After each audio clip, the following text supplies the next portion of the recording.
মনে মনে এবাৰ ক'ব কি কথাটো আচলতে কওঁ নেকি জ কোনটো কোনটো ক'ব কোনটো ক'ব মানে সি ইংৰাজী কৈ দিয়ে তেতিয়া মই বুজি নাপাওঁ তাৰমানে মই তুমি ইংৰাজী নক'বই অসমীয়া বিবাহ বৰ ধুনীয়া লাগিছে আজি আপোনাক আচলতে ইহঁতে কৈছে বেয়া লাগিছে পুৰবিবাক চবেই জোকাই থাকে ন জোকাই চবেই জোকাই থাকে একদম আৰু ইউনিটত মানে সঁচা কথা একদম যোনদিনাখনে বেবী বাৰ নাথাকে সাংঘাতিক কিবা এটা খালী হৈ থাকে মানে বিৰাট মিছ কৰোঁ চবেই হয় পুৰবিবা অদ্ভুত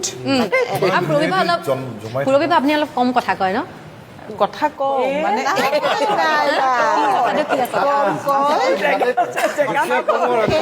মনে মনে এবাৰ ক'ব কি কথাটো আচলতে কওঁ নেকি জ কোনটো কোনটো ক'ব কোনটো ক'ব এতিয়া মই পাৰ্মিশ্যন লৈ ল'ব লাগিব কোনটো খোৱাৰ পৰা আৰম্ভ কৰিব লাগিব খোৱাৰ পৰা বিশ্বাস নাই ইছ ৰাম এটা এটা মাজে মাজে মানে অদ্ভুত এটা বহি আছে নহয় ঘপককে মই এতিয়া তোমাক হয়তো সেই আমেজটো এতিয়া নাপাব চাগে যিটো আমি স্পটত পাওঁ তাৰমানে সেই স্পটত হঠাতে এটা এনেকুৱা এটা কৈ দিয়ে নহয় ঘৰুৱাই হওক বা কিবাই হওক এনেকুৱা এটা দি দিয়ে যিটো আমি বহুত দেৰি মানে সেইটো লৈ পেলাই বহুত সময় এনজয় কৰিব পাৰোঁ তাৰমানে সেইটো এতিয়া হয়তো খোৱা বস্তু লৈ ঘৰুৱা যিকোনো কথাতে হওক তেওঁ ৰন্ধা বঢ়াৰ কথাতে হওক তেওঁ ৰন্ধা বঢ়া মানে ঘৰত যিটো ৰেচিপি তেওঁ আমাক ইয়াত কয় আমাৰ স্পটত যিটো আমাক লোকেশ্যনত যিটো ৰেচিপি কয় সেইটো ৰেচিপি বনাই যদি খুৱাবলৈ হয় সেইটো কি ধৰণৰ ৰেচিপি হ'ব আমি ভয় খাই যাওঁ কেনেকুৱা ৰেচিপি মানে খুব চিৰিয়াছ চিন এটা আছে অসমৰ ৰাইজে গম পালে পুৰবিবাই বোলে বেয়া বনায় বেয়া বনাই ঘৰত কয় আৰু ইমান যে বেয়া বনাইছে এই হোটেলৰ পৰা কিনি খাওঁ দিয়া নালাগে দিয়া কথাটো কওঁ এনেকে ইমান ৰাজহুৱাভাৱে নিজে কেনেকে সুন্দৰকে কৈ আছে সেটাতো এনেকে কৈ দিব বেয়া বনায় সেইকাৰণে আজিকালি মই খুব হেৰিত চাওঁ ইউটিউবত ধুনীয়া ধুনীয়া খানাবোৰ তেতিয়া কিজানি অলপ শিকোৱেই তেনেকুৱা ৰেচিপি বনাইছে নাই তাৰপাছত এই নাই নাই নাই বনোৱা একো নাই দালিখন সম্ভাৰ মাৰি দিওঁ সেয়াই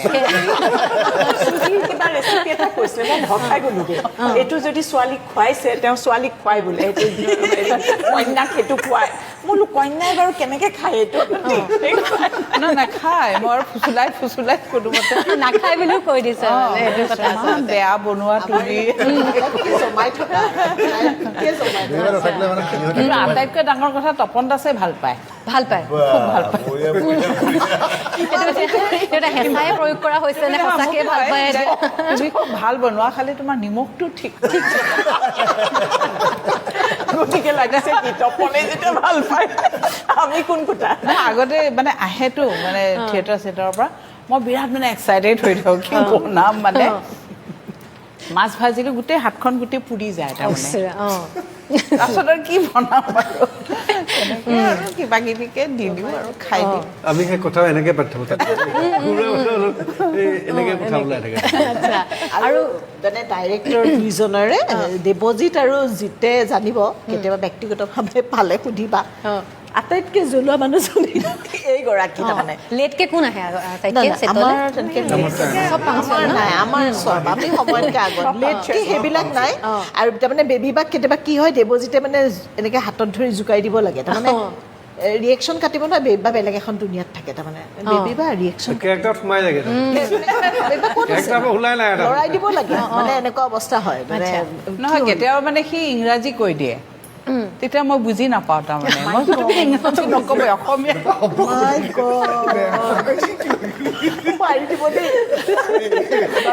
আচ্ছা ইংলিছত কৈ দিয়ে বুজি নাপায় দেৱজিতক ক'ব লাগিব ইয়াত আছা যদিতো শুনিছেই বাৰু জিতকো পাগল কৰিছে আৰু এজন থাকে আমাৰ ভাৱৰ পৃথিৱীখনত তেওঁতো থাকেই আৰু সেই তেওঁ কাষতে বহা যায় বহুত দিনৰ মাত বোল দিয়া নাই ভাৱৰ পৃথিৱীত থাকে ভাল লাগিছে তেওঁ ভাৱৰ পৃথিৱীত থাকে তেতিয়া মই কওঁ তেওঁ থাকে বাৰু ভাৱৰ পৃথিৱীত তেওঁ কি কেতিয়াবা কিবা ভাৱ হয় পুৰবিবাই ভাবে যে কি বনাম কি নবনাম আপুনি কি নাই এই দুজন যেতিয়া জুনিয়ৰ শ্বুটিঙত থাকে তেওঁলোকে আগৰ শ্বুটিঙৰ টাইমলৈ গুচি যায় এই যে ঘটনাটো হৈছিলে মোক এই নক'ব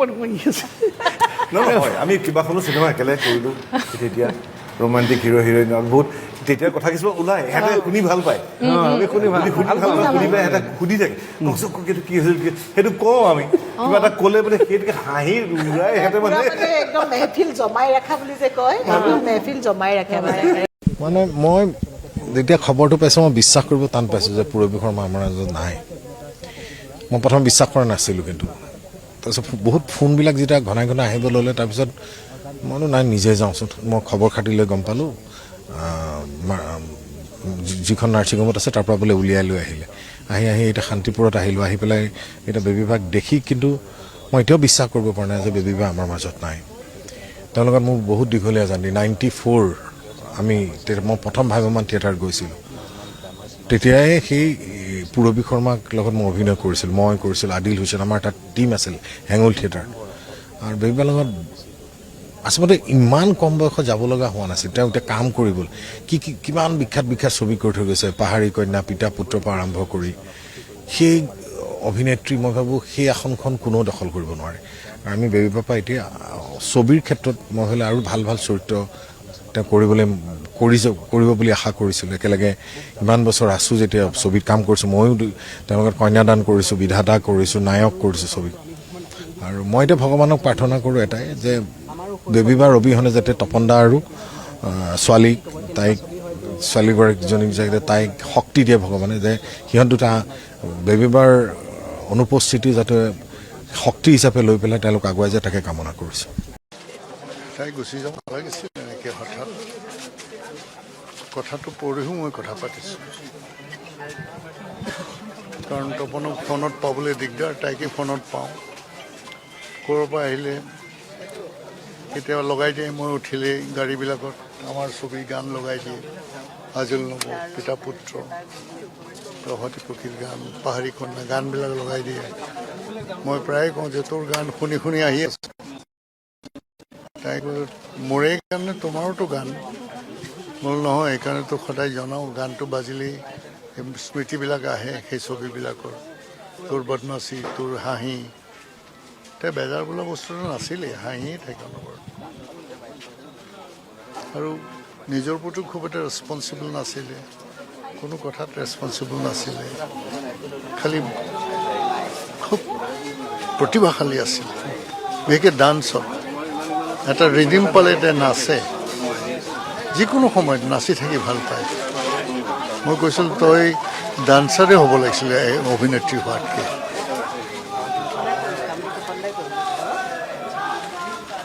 তপনৰ লগতো ফোনত খুব কম কথা হয় তাইৰ লগতেই কথা পতা হয় ফোনত তাই কয় যে বা মোক যে মনত পেলাইছা বোলো মনততো পৰিয়ে থাকে প্ৰায়ে তো গান শুনিলে মনত পৰে স্মৃতিত সেই কথাবিলাক জিলিকি আছেতো অসমতে গুচি গ'ল হঠাৎ গুচি গ'ল পৰহিও হাঁহি মাতি কথা কৈছে কিন্তু চিনেমা চাইছে আমাৰ নতুন প্ৰকাশ নাতিহাতী 2 প্ৰিমিয়াৰ শ্ব'ত পাইছোঁ বৰ ভাল হৈছে দেই খুব ভাল কৰিছে তপনো খুব ভাল কৰিছে তপন আহিছে নেকি বোলে নাই ক'ত আহিব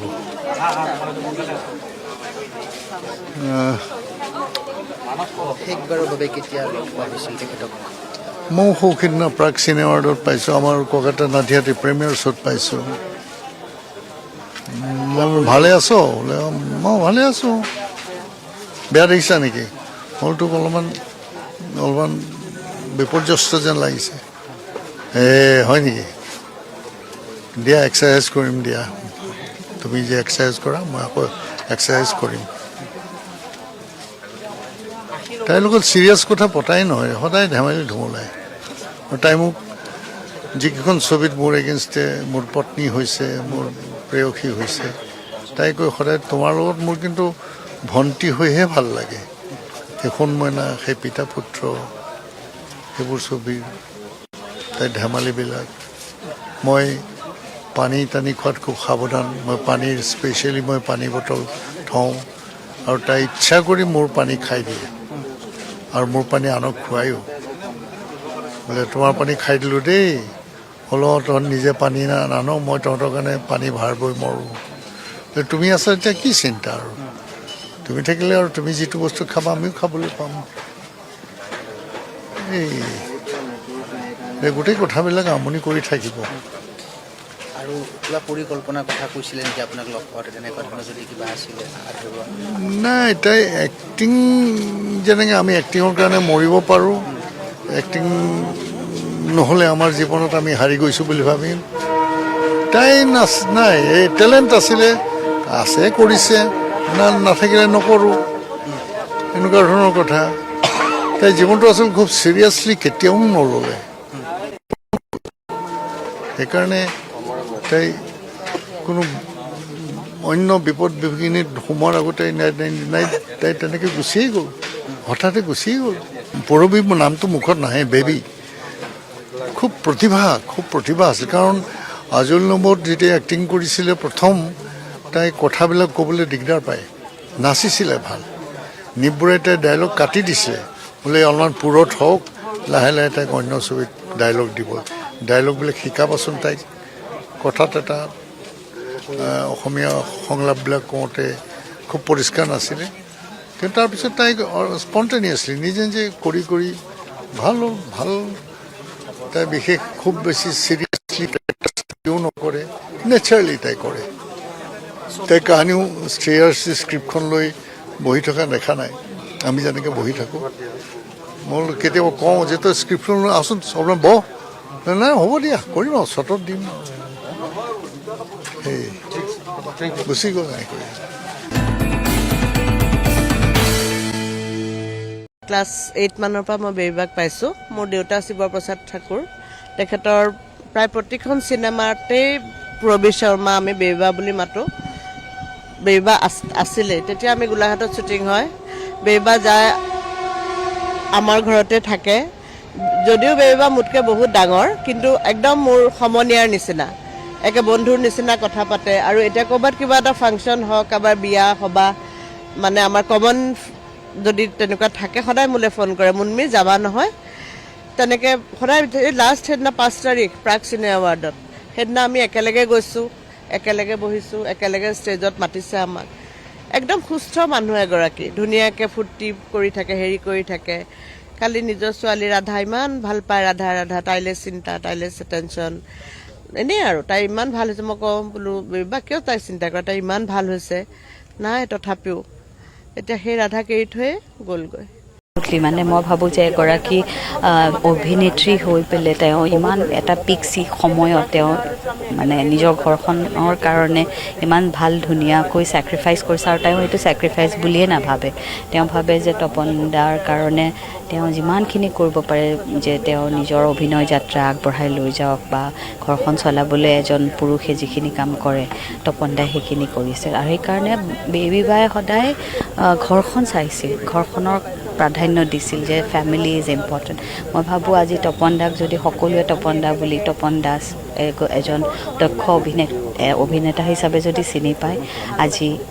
মই ভাবোঁ তাত অৰিহণা কিন্তু বেবীবাৰ যথেষ্ট আছে মইতো সেইটোৱে কওঁ যে পূৰবী শৰ্মাৰ পৰা আমি গোটেইবোৰ অভিনেত্ৰীয়ে তেওঁৰ পিছত অহাখিনি সকলোৱে আমি শিকিছোঁ যে এগৰাকী সম্পূৰ্ণ অভিনেত্ৰী হোৱাৰ যিখিনি আমাক গুণ লাগে সেইখিনি কেনেকুৱা হ'ব লাগে সেইটো আমি মৃদুলা বৰুৱা বা বিদ্যা বাইদেউৰ পৰাও যেনেকৈ পাইছোঁ ঠিক তেনেকৈ আমি পূৰবী শৰ্মাৰ ক্ষেত্ৰতো আমাৰ তেনেকুৱা গতিকে মানে আমাক যিখিনি তেওঁ মানে উদাহৰণ দিছে নিজৰ জীৱনৰ মই ভাবোঁ যে তেনেকুৱা এগৰাকী অভিনেত্ৰী হ'বলৈ যথেষ্ট ভাগ্যও লাগিব আৰু কষ্টও কৰিব লাগিব মোৰ প্ৰথম চিনেমাখন যেতিয়া মই কৰিছোঁ অভিমান তাত পূৰবী শৰ্মা বাইদেউ তাৰ মুখ্য অভিনেত্ৰী আছিল বিজু দা আছিল আমাৰ প্ৰয়াত বিজু দা আৰু তপন দা সেই চিনেমাখনৰ হিৰো আছিল চিনেমাৰ বিষয়ে বহুত কথা জানিলোঁ বা এক্টিং বা এগৰাকী হিৰইন হ'বলৈ কেনেকুৱা ধৰণৰ হ'ব লাগে খুব থৰ লাগি আগতে বেবীবাক চাই থাকোঁ আৰু ইমান সৰু ছোৱালী নিচিনা বেবীবা আছিল যে বেবীবাক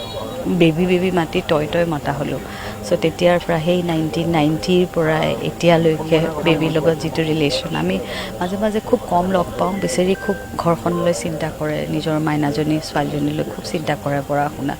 সেইবোৰ বহুত বেছি টেনশ্যনো লৈ থাকে অনবৰত আমি তেতিয়া কওঁ যে বেবী তই ইমান টেনশ্যন কিয় ল কিন্তু সেইটোৱে মানে তেওঁ ইমান ভাল অভিনেত্ৰী মই তাকে ভাবোঁ যে এগৰাকী অভিনেত্ৰী বুলি যদি আমি কওঁ আমাৰ বিদ্যা বাইদেউ যেনেকৈ মৃদুলা বৰুৱা যেনেকৈ তেনেকৈ একদম সম্পূৰ্ণ যদি এগৰাকী অভিনেত্ৰী বুলি ক'ব গ'লে মই ভাবোঁ যে পূৰবী শৰ্মা আৰু তেওঁৰ অভিনয় কথাটো ক'বই নালাগে বা তেওঁৰ যিটো অভিনয় যাত্ৰা সেইটো কথাও ক'ব নালাগে তেওঁ খুব ভাল নৃত্য প্ৰতিয়োগী আছিল চ' আজি আমাৰ মাজত তেওঁ ঘপককৈ নাইকিয়া হৈ যাব বুলি আমি নিজেও ভবা নাছিলোঁ আৰু মোৰ ইয়াত আহি পোৱাৰ আগমুহূৰ্তলৈকে মই ভাবিছিলোঁ যে ক'ৰবাত চাগে মিছাও হ'ব পাৰে ভুলকৈও ওলাব পাৰে নিউজটো